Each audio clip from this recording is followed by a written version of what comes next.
Hello friends, இன்றைக்கி easy and சிம்பிளான fish fry பண்ணுறதுக்கு பாறை மீன் அண்ட் சங்கரா மீன் எடுத்து க்ளீன் பண்ணி வச்சுருக்கேன்.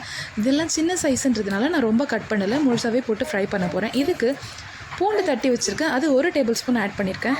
இஞ்சி வேணும்னா போட்டுக்கோங்க, பட் நான் போடலை. கிட்ஸுக்கு கொடுக்கும்போது கொஞ்சம் காரம் அதிகமாக இருக்குன்றதுனால நான் அதை மட்டும் அவாய்ட் பண்ணிட்டேன். பட் இஞ்சி போட்டிங்கன்னா டேஸ்ட் சூப்பராக இருக்கும். 1 டேபிள் ஸ்பூன் பூண்டுக்கு 1.5 2 டேபிள் ஸ்பூன் இஞ்சி தாராளமாக போடலாம், டேஸ்ட் வேறு லெவலாக இருக்கும். இதோட 2 3 கொத்து கருவேப்பிலை ஆட் பண்ணியிருக்கேன். அடுத்தது நான் மஞ்சத்தூள் ஒரு 1/2 டீஸ்பூன் போட்டிருக்கேன். இதோட தேவையான அளவு சால்ட் மிக்ஸ் பண்ணிக்கோங்க. இதுக்கப்புறம் காரத்துக்கு நான் மிளகு சீரகம் ஒன்றா அரைச்சி வச்சுருக்கேன், அது ஒரு ஃபுல் டீஸ்பூன் போட்டிருக்கேன். அடுத்து குழம்பு மிளகாய் தூள் 2 டேபிள் ஸ்பூன் ஆட் பண்ணுறேன். நான் எடுத்திருக்க மீனுக்கு நான் கொஞ்சம் காரம் கம்மியாக தான் போட்டிருக்கேன், குழந்தைக்கு கொடுக்கறதால. நீங்கள் பெரியவங்க, நீங்கள் காரம் அதிகமாக சாப்பிடுவீங்க அப்படின்னா 3-4 டேபிள் ஸ்பூன் குழம்பு மிளகாய் தூள் தாராளமாக ஆட் பண்ணலாம். அண்ட் இன்னும் காரம் அதிகமாக வேணும்னா தனி மிளகாய் தூள் கூட நீங்கள் ஆட் பண்ணிக்கோங்க.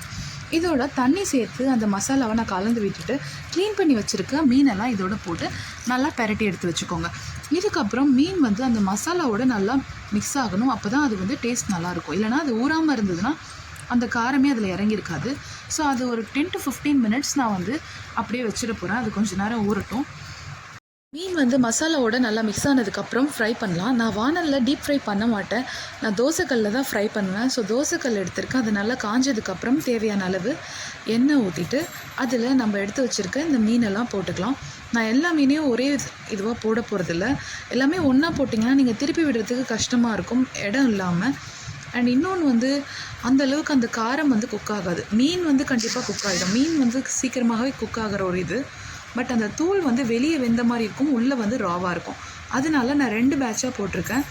ஸோ ஃபர்ஸ்ட் போட்டுட்டு ஒரு 10 மினிட்ஸ் விட்டிங்கன்னா ஒரு சைட் குக் ஆகிடும். அடுத்தது திருப்பி போட்டு ஒரு 10 மினிட்ஸ் குக் பண்ணி எடுக்க போகிறேன்.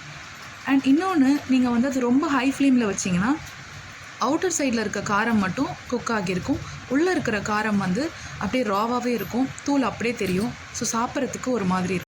இதே மாதிரியே மீதி இருக்கிற ஃபிஷ்ஷையும் நான் ஃப்ரை பண்ணி எடுக்க போகிறேன். அண்ட் இன்றைக்கி எல்லார் வீட்லேயும் அவைலபிளாக இருக்கக்கூடிய குழம்பு மிளகாய் தூள், மிளகு சீரகம், பூண்டு, கருவேப்பிலை இதெல்லாம் வச்சு தான் நான் ஃபிஷ் ஃப்ரை பண்ணேன்.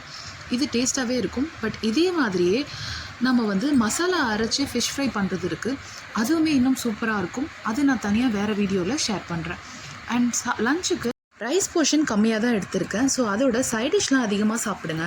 ஸோ வெஜிடபிள்ஸ் நான் கொத்தவரங்காய் எடுத்திருக்கேன், அண்ட் ஃபிஷ், எக்கு, அண்ட் கீரை துவையல், அது சிகப்பு தண்டு கீரை துவையல் எடுத்து வச்சுருக்கேன்.